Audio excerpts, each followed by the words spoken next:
చెప్పుగా. మందిని పరిశాన్ చేస్తున్నట్టు ఏం కథ? ఇది వ్యాపారం. Super star Mahesh Babu career లో ఎన్నో విజయవంతమైన సినిమాలు ఉన్నాయి. అయితే ఆయన కెరియర్ లో కొన్ని ఆసక్తికరమైన రిజెక్షన్లు కూడా ఉన్నాయన్న విషయం ఇప్పుడు ఇండస్ట్రీలో చర్చకొస్తోంది. ఒక హీరో వద్దకొచ్చిన ప్రతి కథకు ఓకే చేయడం సాధ్యం కాదు. కథపై నమ్మకం కలగటం, దర్శకుడి విజన్, తన పాత్రకు సరిగ్గా ప్రాధాన్యం ఉండటం వంటి అంశాలను పరిశీలించిన తర్వాతే హీరోలు సినిమాలు ఎంపిక చేస్తారు.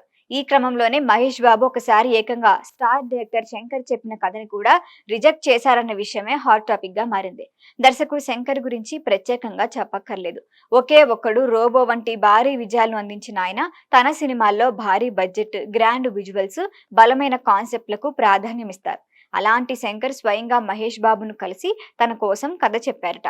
అయితే ఆ కథను మహేష్ బాబు అంగీకరించలేదని దర్శకుడు శ్రీను వైట్ల తాజాగా వెల్లడించారు.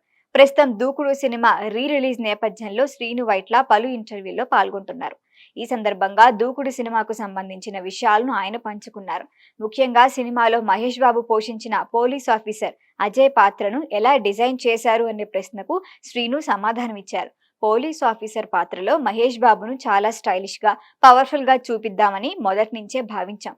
సినిమా ప్రారంభంలోనే వచ్చే rooftop scene, blue mask లో సాంగ్ షూటింగ్ వంటి సన్నివేశాల సమయంలో హీరో పాత్రలో పోలీస్ అనే గర్వాన్ని చూపించేలా కొన్ని డైలాగులను రాసుకున్నట్లు చెప్పారు.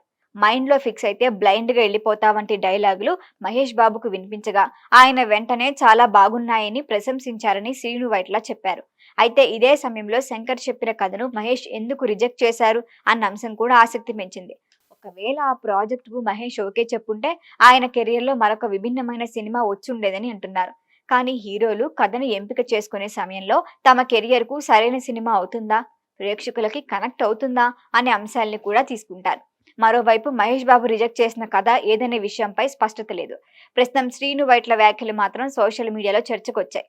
మొత్తంగా చూస్తే ఒక స్టార్ హీరో కెరియర్ లో తాను చేసిన సినిమాల కంటే చేయకుండా వదిలేసిన సినిమాలు కూడా కొన్నిసార్లు చర్చకొస్తుంటాయి. శంకర్ లాంటి డైరెక్టర్ కథను మహేష్ బాబు ఎందుకు పక్కన పెట్టారు అని పూర్తి వివరాలు ఎప్పుడు బయటకు వస్తాయో చూడాల్సిందే.